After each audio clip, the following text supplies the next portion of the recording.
Thanksgiving was always a time for family, laughter, and shared memories. The kitchen filled with the scent of roasting turkey, pumpkin pies, and the unmistakable hum of the dinner table set up for everyone. It was a tradition we never missed, no matter how busy life got. But this year was different. It was the one time of the year that I could count on my family to be together. So when I heard those words, Thanksgiving is canceled, we can't afford it, something inside me snapped. My dad, the person who always acted like the pillar of strength, the one who kept everything together, was now telling me we couldn't even afford to celebrate a holiday? My mind raced with disbelief. What do you mean you can't afford it? You're telling me we're canceling Thanksgiving? I asked, my voice rising despite myself. He looked at me with the same tired expression I'd seen countless times before. We're going through tough times, honey. Things are tight. You understand, right? His voice was calm, too calm for the situation. It didn't make sense. This was the same man who never failed to go all out for Thanksgiving dinner, no matter how many bills were stacked up in the corner. We'd all been there. The late nights, the stress, but he never let it show. Or so I thought. My brother sat there, avoiding eye contact, as if he knew what was coming. Mom? She was in the living room, already half distracted by her phone, not even fully paying attention to what was happening. This was becoming a pattern. My family had always depended on me, always expected me to be the one to fix things, to make sure everyone was happy, that everything was in place. But today it felt different. I stared at my dad, feeling my stomach twist into knots. You're seriously telling me that Thanksgiving is off, just like that? I repeated, trying to make sense of it. The pain in my chest was growing. We didn't need anything extravagant this year, but the idea of not even coming together for dinner, not even spending time as a family, was that really happening? Look, I said I'm sorry, he muttered, then added quickly, but we just don't have the money for it, okay? His words stung, but I could hear the familiar frustration in his tone, as if it were my fault he had to make this decision. I could barely contain my anger now. Funny, since you're all having dinner without me, apparently. I snapped back before I could stop myself. The words left my mouth before I even had time to think them through. But once I said it, I couldn't take them back. My dad froze. The words hit him like a punch. I could see the familiar guilt rising in his eyes, the shame. He looked away for a second, and I knew he wasn't prepared for this confrontation. He had always been the one in control, the one making the decisions. But this was different. I could feel the air grow heavy with tension. For the first time in years, I wasn't going to just sit back and take it. I was angry, but more than that, I was hurt. After all the sacrifices I'd made for them, for the family, for their happiness, this was how they repaid me? This was how they showed me appreciation? The realization hit me like a wave. This wasn't about dinner. It wasn't about Thanksgiving. It was about everything that had been simmering beneath the surface for years. And then it hit me, the truth I'd been avoiding. They'd always expected me to handle things, to be the glue holding everything together while they coasted along. They'd never had to face the consequences of their own actions. And I was always there to clean up the mess. But now, I couldn't be that person anymore. Fine, I said, my voice cold. If you can't afford Thanksgiving, then I guess I'll make sure you won't need to worry about anything else. My heart was racing as I walked away, but I knew in that moment I was done. This wasn't about the holiday anymore. This was about respect, about boundaries, about me finally standing up for myself. I had spent years being the family fixer, the one who always showed up when things went wrong, the one who would drop everything, no matter what, to make sure everyone else was taken care of. But now, standing in the quiet of my living room, the weight of it all began to settle on me in a way it never had before. I had given them so much, my time, my energy, my patience. Yet, when it came down to it, I was nothing more than an afterthought. It wasn't the first time I had felt this way. For as long as I could remember, I had been the one to step in when the family needed saving. Whether it was stepping in to help pay bills, babysitting for hours, or simply organizing the family gatherings that no one else seemed to care about, I had always been the glue holding it all together. But in hindsight, that was the problem. I had let them lean on me, and they had taken it for granted. They had come to expect that I would always be there, no matter how little they acknowledged my sacrifices. Flashbacks rushed into my mind, vivid as if they had just happened yesterday. I remembered last year's Thanksgiving dinner when my mother had casually asked me to pick up the turkey on the way over, even though I had just finished an exhausting work week. No one bothered to ask if I needed help. No one asked how I was doing. I was just the one who made everything work. The same thing happened every single year: holidays, birthdays, anniversaries. It didn't matter what I was going through. I was always expected to prioritize their needs over my own. And every time I spoke up, every time I suggested I needed a break or simply wanted to enjoy the holidays without the pressure of being the fixer, they would guilt-trip me. I thought back to the last Christmas when my sister had shown up with her new boyfriend and expected me to drop everything to entertain them, even though I had promised myself that I would take the day off to relax. But of course, that never happened. Instead, I ended up cooking the entire meal, cleaning up afterward, and making sure everyone had a good time. I didn't mind helping, but when it was always me doing the work while others waltzed in without lifting a finger, it felt like something was breaking inside me. Then, this Thanksgiving, to hear my dad so casually announce that it was canceled and that they couldn't afford it, while I was excluded from the dinner plans, was the final straw. I had been excluded from so many things in the past, but this time it was different. This time it wasn't about finances or the holidays themselves. It was about the fact that they hadn't even considered including me. It wasn't that they needed money or help with the dinner. They didn't even care enough to ask. I wasn't part of their plans. It wasn't even a question. It was just assumed that I wouldn't be there. And for the first time in a long time, I realized just how deep the betrayal ran. All these years, I had been bending over backward to make sure everything was perfect for them. And yet, I was still treated like an outsider in my own family.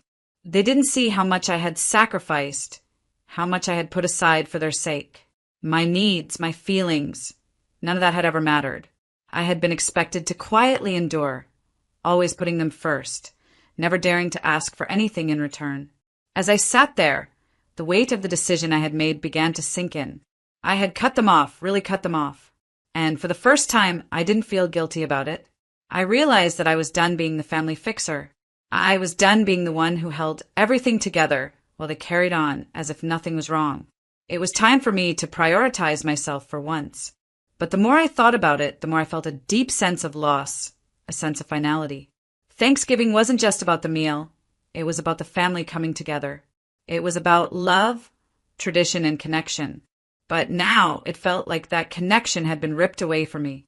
Not by choice, but by neglect, by manipulation. And as I closed my eyes, the weight of it all crushed me. The moment everything shattered happened in an instant. I could feel my pulse racing as I stood in front of them, all of them, Mom, Dad, and Wendy. The tension in the room was thick, almost suffocating. The lies they had told, the guilt they had piled on, it all came rushing back in a flash. I had been holding it together for so long, pretending to play my part, but not anymore. "Funny, since you're all having dinner without me," I blurted out, my voice sharp, dripping with sarcasm. The words slipped out faster than I could stop them, but they were exactly what I needed to say. Their faces froze for a moment, but I could see it. The guilt, the discomfort, they all felt it. But it wasn't enough. The moment of truth was here, and yet they didn't even flinch. Mom's expression softened, her eyes pleading, as if she was going to say something to smooth it over. But Wendy didn't even try to hide the anger. "You're being dramatic," she snapped, her voice laced with frustration. "It's just dinner, Stephen. You're acting like this is the end of the world. You're blowing things out of proportion." I stood there, feeling the sting of her words, but they didn't faze me anymore. For the first time, I didn't care about her excuses or Dad's silence. "You think I'm being dramatic?" I shot back, my heart pounding in my chest. "You all lie to me, guilt-trip me, and then when I finally have the courage to stand up for myself, I'm the one who's dramatic?" The words were out before I could stop them, but they were long overdue. Mom sighed, her voice shaking as she spoke. "You know we didn't mean to hurt you, Stephen, but this is just how it is. We've always done things like this." It wasn't a new excuse. It was the same tired, overused justification that had kept me in line for years. But not anymore. Not this time. "No," I said firmly, my voice steady and sure. "It's not just how it is. It's how you've made it. And I'm done. I'm done being the backup, Done being your safety net when it's convenient for you. I'm not doing this anymore. The room fell silent. My words lingered, hanging in the air like an unspoken challenge. There was no going back from this moment. The realization hit me like a cold slap. I wasn't just confronting them. I was finally confronting myself, my own fears of standing up for who I truly was. And in that silence, I knew this was the breaking point. No more compromises. No more putting myself last for a family that only showed up when it was convenient. I didn't waste any time. The moment the words left my lips, the weight that had been crushing me for years lifted, just for a moment. But it was enough. I walked straight to my desk, opened my laptop, and made the call. The car I had been planning to buy for them, the one I had saved for, the one I'd hoped would make everything right, was now off the table. I'd spent months thinking about it, the car symbolizing everything I had sacrificed for them over the years. It was supposed to be a grand gesture, a way to show them I still cared, to prove I was still their son, the one who always showed up, always put others first. But it wasn't a gift anymore. It was a weight, an expectation that I didn't want to bear any longer. I clicked cancel on the transaction. I felt the flood of relief rush through me, but along with it came a sharp pang of guilt. This was going to hurt them. I knew it. They were going to react, maybe even beg me to reconsider. But I had already made my decision. This wasn't just about the car, it was about everything. The years of bending over backward for them, of letting my own needs and desires take a back seat to theirs. I had been living my life in the shadows of their expectations, carrying their burden while they sat back and expected me to always be there. No more. This wasn't about punishing them. It was about me finally standing up for myself. I wasn't a doormat, a backup plan that they could call on when they needed something, and then discard when it wasn't convenient. This decision wasn't about the car. It was about reclaiming my life. The moment I hit send on the cancellation, I felt like I had finally taken back a piece of myself that I had given away over the years. A piece I hadn't even realized was gone until it was returned to me. I wasn't going to be controlled by their guilt trips, their expectations, and their endless demands anymore. The ripple effect didn't take long to hit. Less than an hour later, my phone buzzed. The texts flooded in. First, Mom, what are you doing, Stephen? The car was supposed to be a family gift. You can't just cancel it like that. Then Dad, with his usual quiet yet powerful words, You're breaking your mother's heart, son. But the one that really hit was Wendy's. What the hell is wrong with you? You can't just do this. You're being selfish. We've always been there for you. I sat there, staring at the screen, my fingers hovering over the keyboard. It was so tempting to cave in, to respond with an apology and somehow make it all better. But no, I couldn't. I had made my choice and I wasn't going back. I took a deep breath and put the phone down. A strange feeling settled over me, relief. For the first time in years, I didn't feel like I was on the edge of a breakdown. Instead, I felt free, empowered, but there was also guilt. It hit me in waves, like a constant undertow, trying to drag me back into their world of manipulation. I wondered if I had done the right thing. Would they understand eventually? Would they even care that I was trying to fix myself? Or was I just some failure in their eyes? The guilt was there, but it didn't have the power it once did. It was nothing compared to the relief of knowing I had taken control of my own life, for the first time in ages. The first wave hit me fast, like a storm crashing over a calm sea. My phone buzzed constantly, the screen flashing with name after name. I knew what was coming. My mom, Dad, and even Wendy, all trying to get in touch. I let the calls ring out for a while, not wanting to face it just yet. But the guilt weighed on me, and finally I picked up. Stephen, what are you doing? It was Mom, her voice shaky, laced with the kind of sadness that always made me second-guess myself. You can't just cancel the car like that. We need it. We need you. Her words twisted in my chest. It was the same script, the same plea. I had heard it so many times before. But this time I wasn't giving in. I wasn't backing down. Mom, I'm done, I said, trying to keep my voice steady. I've been giving, and you've never cared about what I need. It's over. I could hear her gasp on the other end. Don't say that. Please, you're making a mistake. Think about how much we've done for you, how much we've supported you. She paused, her voice cracking. We're family. We love you.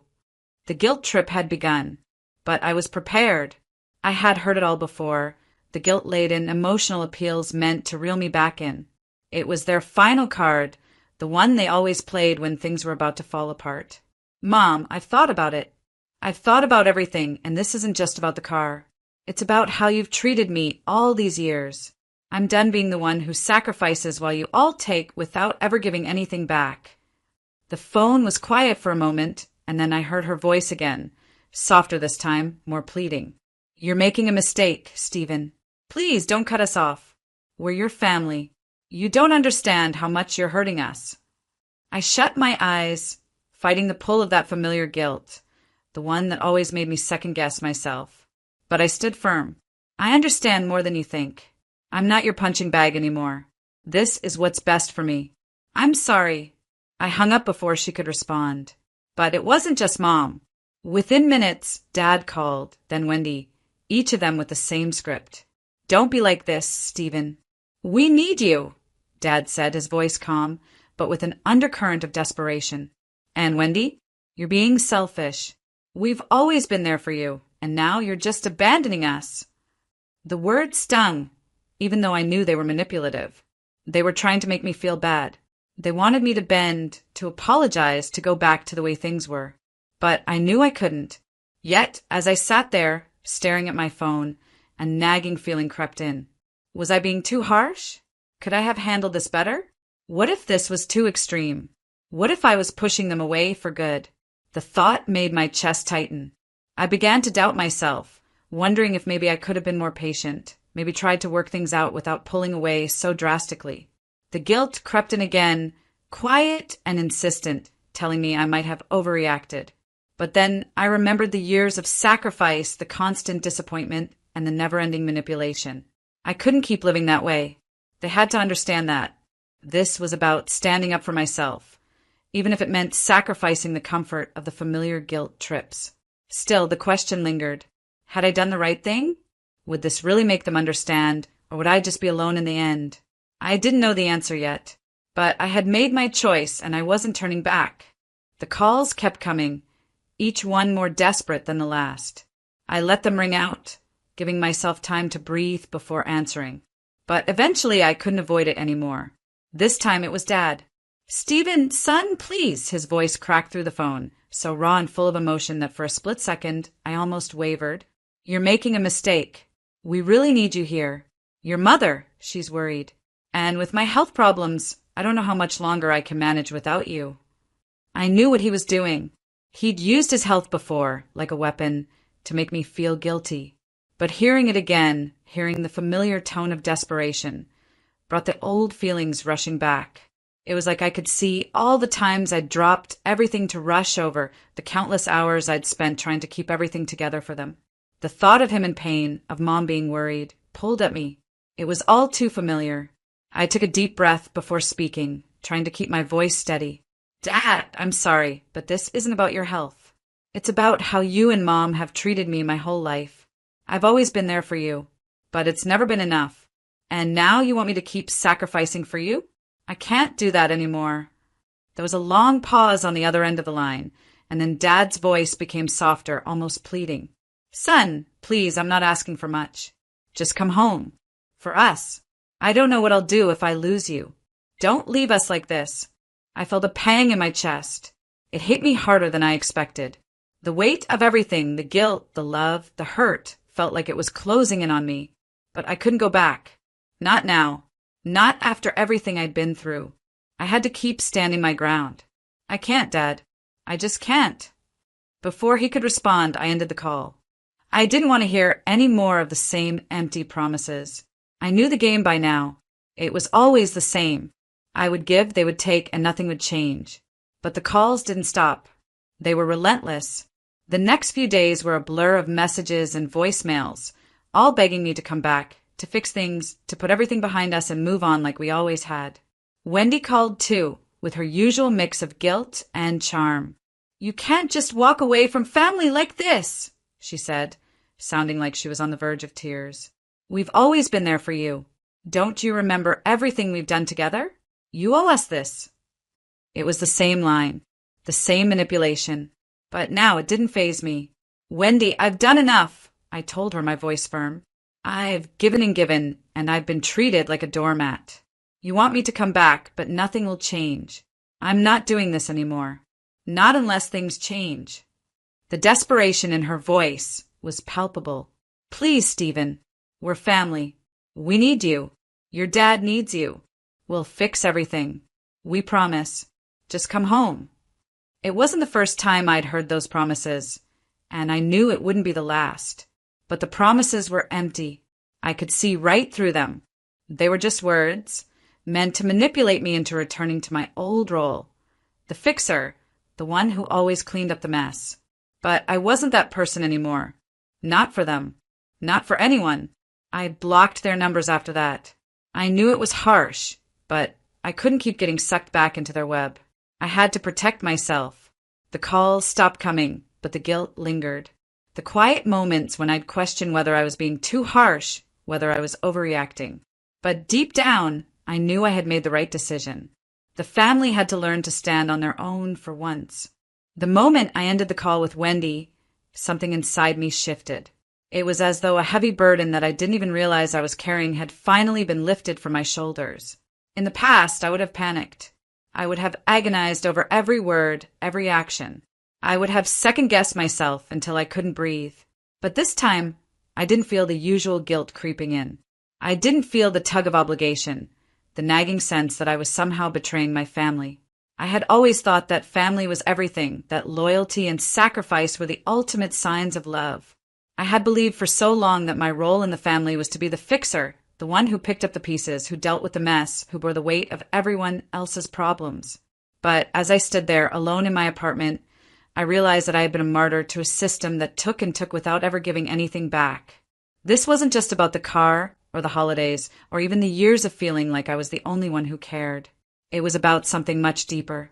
It was about my self-worth. I had spent so many years putting everyone else's needs first that I had forgotten about myself. My life had been nothing but a string of sacrifices, all for people who only saw me as a tool to make their lives easier. But now, for the first time, I felt empowered. I wasn't afraid anymore. I wasn't scared to stand up for myself. In fact, it felt liberating. For once, I wasn't the one caving under pressure. I wasn't the one cleaning up after everyone. I was reclaiming my own life, my own happiness. The satisfaction of standing up for myself was something I had never experienced before. It was bittersweet, of course.